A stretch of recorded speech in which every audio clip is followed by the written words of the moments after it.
नमस्कार, आप देख रहे हैं चैनल मधुमेह सी बीमारियों से मुक्ति के अभियान में एक कदम आगे। आज अपने पास आए हुए अधिकतर पेशेंटों में देखता हूं मैं, वो कहीं न कहीं मोटापे से परेशान है और वो हमेशा इस बात की चर्चा किया करते हैं कि हमने बहुत सारे स्टेप्स किए, बहुत सारे लोगों को फॉलो किया, बहुत सारे सिस्टम को फॉलो किया, उसके बावजूद भी हमारा वेट कम नहीं होता है। कुछ समय थोड़ा सा 2-4 किलो वेट कम तो हो जाता है, लेकिन उसके बाद फिर से वापस रीगेन हो जाता है या उससे ज़्यादा कम नहीं होता है और हम ओबेसिटी से काफ़ी परेशान हैं। हम जब भी किसी प्रॉब्लम को लेकर के किसी के पास जाते हैं तो हमें इस बात की जानकारी दी जाती है, हमें सजेशन दिया जाता है कि आप अपना वजन कम कीजिए। और सब कुछ करने के बाद after doing the all efforts हमारा जो वजन है वो कम नहीं हो रहा है। तो इस बात पर आज हम चर्चा करेंगे। दोस्तों, आप जो कुछ भी कर लेते होंगे आज तक, चाहे वीडियो देख करके किसी कंसल्टेंट के पास जा करके, लेकिन आज जो मैं बताने वाला हूँ 5 स्टेप, उस 5 स्टेप्स को आप शायद फॉलो नहीं करते होंगे। आप करते होंगे तो कोई 1 स्टेप 2 स्टेप तक ही आप अटक जाते होंगे और जिसकी वजह से आपको वेट लॉस करने में मदद नहीं मिल पा रही है। और इस वेट लॉस की जर्नी में आपको हमारे इस 5 अलग अलग स्टेप्स को समझना पड़ेगा और ये 5 स्टेप्स को हमने 5 अलग अलग वीडियो में डिवाइड करके बताया हुआ है। तो आज के इस पहले स्टेप में हम किंतु और परंतु, कुछ मिथ और मिसकॉन्सेप्शंस, इन सब चीजों को आपको समझने की जरूरत पड़ेगी। तो अधिकतर लोगों को मैं देखता हूँ कि लोग डाइट फॉलो करते हैं और किसी को रिजल्ट मिलता है, किसी को कम मिलता है, किसी को ज्यादा मिलता है और किसी को नहीं मिलता है। तो यह भी एक अपने आप में एक हास्यास्पद है। डाइट हर किसी को एक तरीके से काम नहीं करती है, क्योंकि बॉडी के और भी पैरामीटर्स को देखने की जरूरत पड़ती है, बॉडी के और भी सिस्टम को समझने की जरूरत पड़ती है। और जब हम उस पूरे सिस्टम को समझेंगे तब समझ में आएगा कि डाइट हमारे लिए कितनी इंपॉर्टेंट है और किस तरह से उसका इफेक्ट हम बॉडी पे ले सकते हैं या इफेक्ट दिखा सकते हैं। तो केवल और केवल डाइट को अगर हम पकड़ कर चलते हैं तो वहां पर हमें रिजल्ट नहीं मिलेगा। डाइट के साथ साथ में हमें लाइफ स्टाइल को भी चेंज करना पड़ेगा। और जब भी हम लाइफ स्टाइल की बात करते हैं तो लोग समझते हैं कि अरे हमारे लाइफ स्टाइल में क्या प्रॉब्लम है, हम तो एकदम हेल्दी लाइफ जी रहे हैं, लग्जरियस लाइफ जी रहे हैं, हमारे जैसा लाइफ किसकी है, हम तो बड़े अच्छे से हर कुछ सिस्टमेटिक करते हैं। लेकिन ऐसा नहीं है दोस्तों। हर किसी का टाइम टेबल, उठने का, खाने पीने का टाइम टेबल, खाने पीने की शैली, रहन सहन की शैली, बहुत सारी चीजें देखने में अलग मिलेंगी और वो भी एक कारण बनता है जिसकी वजह से हमें रिजल्ट अलग अलग लोगों को अलग अलग तरीके से देखने को मिलता है।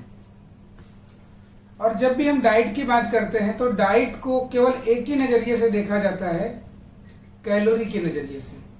और वहां पर हम जब डाइट के माध्यम से वेट कम करने की बात करते हैं तो एक तरफ हमें बताया जाता है कि आप कैलोरी कम कर लीजिए, कैलोरी इनटेक कम कर लीजिए, और एक साइड में कैलोरी आउट बाहर कर लीजिए। कैलोरी इन और कैलोरी आउट के फंडे पे हमें काम करने को बताया जाता है और कैलोरी आउट के लिए हमें एक्सरसाइज करने की बात की जाती है। मतलब एक साइड आप कैलोरी कम कर लीजिए और दूसरे साइड कैलोरी को बाहर करने के लिए आप एक्सरसाइज कीजिए। तो कैलोरी इन और कैलोरी आउट, इस फंडे पर हमें काम करने को बताया जाता है। तो यहाँ पर आपको इस लॉ ऑफ थर्मोडायनेमिक्स को समझने की जरूरत है। जब हमारे बॉडी का जो रोज का कैलोरी इनटेक है, अगर हम उसको कांस्टेंट रखते हुए हम एक्सरसाइज को बढ़ा देते हैं, समझ लीजिए कि 2000 कैलोरी का इनटेक हमारे बॉडी में रोज हो रहा है और जिसकी वजह से हमारे बॉडी का वेट 80 kg मेंटेन है। अगर हम 450 कैलोरी रोज एक्सरसाइज के माध्यम से बर्न कर ले रहे हैं, हम कैलोरी आउट कर दे रहे हैं, और अगर हम इसे 450 कैलोरी को 20 डेज कंटिन्यू बर्न कर रहे होते हैं तो उस समय 20 डेज में 9000 कैलोरी हम बर्न कर पाते हैं। तो हमने जब 9000 कैलोरी बर्न किया तो वहां पर 1000 ग्राम फैट को हमने यूज किया, यानी 1000 gram fat is equal to 1 kg of fat. तो आपने देखा कि जब हम 2000 कैलोरी का इंटेक कांस्टेंट रखते हुए 450 कैलोरी डेली बर्न कर रहे हैं और जिसकी वजह से 20 दिन में हमने 1 किलो वजन कम किया, 1 kg फैट बर्न किया। तो 80 kg को बर्न करने के लिए आपको कितने दिन लगेंगे? 1600, यानी 1600 डेज। 1600 डेज लगभग 4 और 4.25 साल।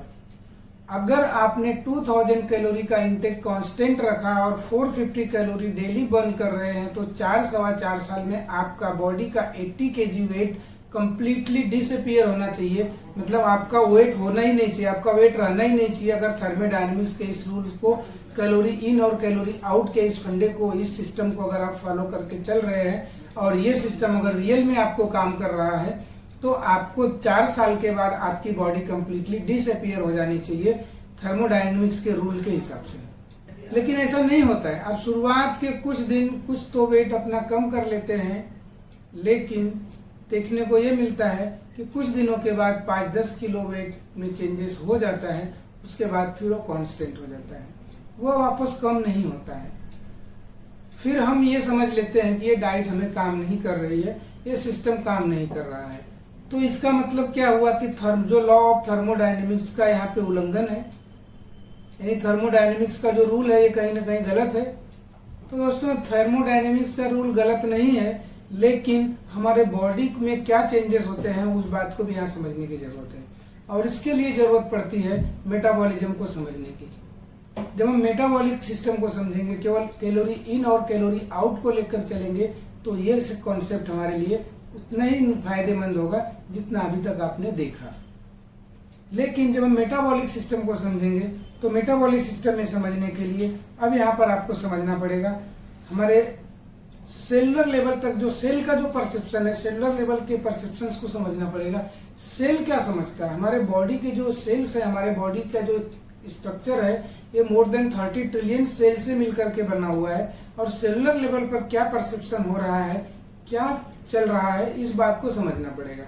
तो यहाँ पर आपको समझने की जरूरत है कि जो टोटल कैलोरी आउट हमारा है, ये total calorie out exercise plus BMR को मिला देने के बाद टोटल कैलोरी आउट हमारा हो जाता है। तो चूंकि हमने जब एक्सरसाइज करना चालू किया, 450 कैलोरी हम एक्सरसाइज के माध्यम से कैलोरी को बर्न कर रहे होते हैं, तो उस समय हमारी बॉडी का, जब इसके पहले हम जो कुछ कर रहे थे 2000 कैलोरी में हमारा काम चल रहा था, लेकिन अब बॉडी को ऐसा फील होने लगता है, बॉडी का परसेप्शन चेंज हो जाता है, बॉडी के सेल्स ऐसा फील करने लगते हैं कि हाँ एनर्जी कम है, एनर्जी की मात्रा कम मिल रही है। उस समय बॉडी अपना मेटाबॉलिक रेट कम कर देती है। जब बॉडी का मेटाबॉलिक रेट कम हो जाता है, जिसकी वजह से हम एक्सरसाइज करते हुए भी हमारा वेट कम नहीं होता है, फैट बर्न नहीं होता है, क्योंकि बॉडी का सिस्टम इतना इंटेलिजेंट है। बॉडी होम्योस्टेसिस को मेंटेन करते हुए कैलोरी इन और कैलोरी आउट के फंडे को इस तरीके से मैनेज करती है, वहां पर उसको लैक फील होता है, सेल्स को ऐसा महसूस होता है कि हमें एनर्जी कम मिल रही है, और उसे मेंटेन करने के लिए बॉडी अपना बेसल मेटाबॉलिक रेट को कम करके उसको मेंटेन कर लेती है। और इसी वजह से कुछ समय के बाद 2-4 किलो वेट कम होने के बाद में वेट कम होना बंद हो जाता है, और लोग बोलते हैं कि हमने तो सब किया लेकिन कुछ फर्क नहीं पड़ता है। इसके बाद बात आती है कि अगर आप कैलोरी का इंटेक, एक साइड में इंटेक भी आपने कम कर दिया, वहां पर भी बात वही देखने को मिलती है कि जैसे आपने इंटेक कर दिया, कम कर दिया, बॉडी का बीएमआर कम हो जाएगा, और वहां भी होम्योस्टेसिस मेंटेन करते हुए बॉडी उसी कंडीशन में लाकर रख देगी। मतलब वहां पर भी आपको ज्यादा आपके अकॉर्डिंग, आपके चॉइस के हिसाब से आपको वेट लॉस नहीं दिखेगा। और जब हम मेटाबॉलिज्म और सेलुलर परसेप्शन की बात करते हैं तो वहीं पर बात आती है हार्मोन्स की। हमारे बॉडी में जब फूड का इंटेक होता है तो फूड का इंटेक होते ही हार्मोनल चेंजेस भी होते हैं, हार्मोनल इफेक्ट भी हमें देखने को मिलता है। जब हम कोई फूड खाते हैं तो वहाँ पर अलग अलग फूड के लिए अलग अलग तरीके से हार्मोन्स एक्टिव हो जाते हैं। उस फूड को मेटाबोलाइज करने के लिए उस हार्मोन्स को रोल में आना पड़ता है। जब हम कार्ब रिच फूड खाते हैं वहाँ पर इंसुलिन को ज़्यादा रोल में आना पड़ता है। जब हम फूड की बात करते हैं तो फूड के 3 मैक्रो कंपोनेंट होते हैं, कार्बोहाइड्रेट, प्रोटीन और फैट। जब हम फैट खाते हैं तो उस फैट के मेटाबोलाइजेशन के लिए इंसुलिन की रिक्वायरमेंट नहीं होती है, और जब हम प्रोटीन खाते हैं उसके लिए भी इंसुलिन की रिक्वायरमेंट कम होती है। लेकिन जैसे हम कार्बोहाइड्रेट का इंटेक करते हैं, कार्बोहाइड्रेट का इंटेक करने के बाद जैसे ही ब्लड में कार्बोहाइड्रेट डाइजेस्ट होने के बाद शुगर के रूप में पहुंचता है, उस समय इंसुलिन को ज़्यादा एक्टिव होना पड़ता है। इंसुलिन ज़्यादा प्रपोर्शन में ब्लड में आता है, और जब यह ज़्यादा हायर लेवल में इंसुलिन ब्लड में रहेगा तो इंसुलिन एक एनाबॉलिक हार्मोन है, और ये हमेशा ग्रोथ करता है, और इंसुलिन एक फैट स्टोरेज का काम करता है। फैट को फैट बर्निंग मोड में नहीं आने देता है बॉडी को। तो मतलब अगर हम कार्ब रिच फूड खाते हैं वहां पर भी ये हार्मोनल इफेक्ट भी बॉडी में देखने को मिलेगा, और कार्ब रिच फूड खाने के बाद जब इंसुलिन का लेवल ज्यादा रहेगा उस कंडीशन में फैट स्टोरेज मोड में बॉडी रहेगी। फैट बर्निंग, हम कितना भी एक्सरसाइज करेंगे लेकिन उसके बावजूद भी फैट बर्न नहीं होता है। तो यहाँ पर इस बात को भी आपको समझने की जरूरत पड़ेगी कि फूड किस तरह से हार्मोन्स को इन्फ्लुएंस कर रहा है। हार्मोनल लेवल चेंज हो रहे हैं। हार्मोन का जब ज्यादा मात्रा में हमारा इंसुलिन का लेवल ब्लड में बना रहेगा, उस कंडीशन में आपको ये फैट स्टोरेज मोड में रखेगा। फैट बर्निंग नहीं होगी। हम चाहे कैलोरी का इंटेक कम कर लें, चाहे एक्सरसाइज को बढ़ा दें। तो इस तरह से हुआ हार्मोनल चेंजेस भी आपको फैट लॉस की जर्नी में या वेट लॉस की जर्नी में आपके लिए बाधक बनता है। तो यहाँ पर अब ये बात भी आपको समझ में आ जाएगी बड़े आसानी से कि अगर हम कार्ब का इंटेक कम कर देते हैं तो कार्ब जब कम जाएगा और उसी जगह पे हम प्रोटीन और फैट के इंटेक को बढ़ा देते हैं तो इंसुलिन का लेवल कम रहने लगेगा। जब इंसुलिन का लेवल कम रहने लगेगा तो फैट स्टोरेज मोड से बॉडी फैट बर्निंग मोड में आ जाएगी। जब फैट बर्निंग मोड में आएगी तो हमारा वही थोड़ा सा भी किया हुआ एक्सरसाइज हमारे लिए इफेक्टिव होगा। तो इस तरह से हमें एक एक पॉइंट्स को समझते हुए आगे चलना है। अब बात आती है जेनेटिक्स की।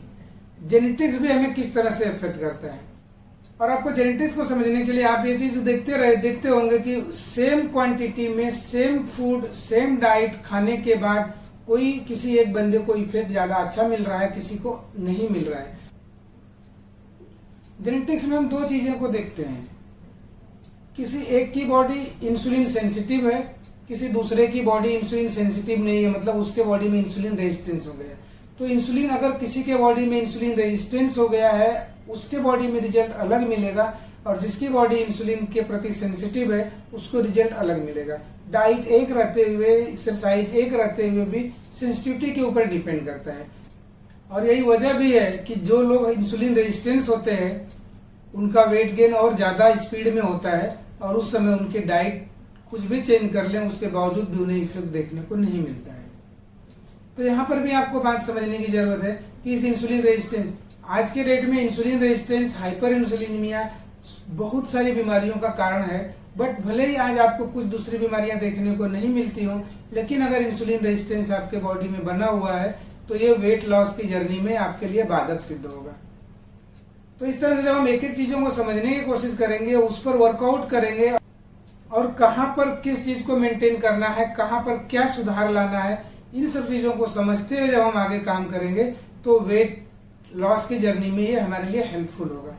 और इसके बाद तब अगले स्टेप की बात हम करेंगे, और इस अगले स्टेप को समझने के लिए आपको नेक्स्ट वीडियो देखना पड़ेगा, और उस नेक्स्ट वीडियो में हम इस सेकेंड स्टेप पर हम भी आपको समझाने की कोशिश करेंगे। इस तरह से दोस्तों आप इस पांचों स्टेप्स को अच्छे से समझने की कोशिश कीजिए, और जब पांचों स्टेप आप समझ जाएंगे तो वेट लॉस में आपको काफी मदद मिलेगी। और हमारी दी हुई जानकारी अगर आपको थोड़ी भी अच्छी लगी हो तो हमारे चैनल को सब्सक्राइब करके रखिए, ताकि अगला जब भी हम कोई वीडियो बनाए तो उसका नोटिफिकेशन भी आपको तुरंत मिले। और ऐसे जरूरतमंद लोग भी, अगर आपको समझ में आ रहा है कि इस वीडियो की किसी को नीड है, तो ऐसे लोगों को आप शेयर भी करने की कोशिश कीजिए। धन्यवाद दोस्तों, अगले वीडियो में फिर मिलेंगे।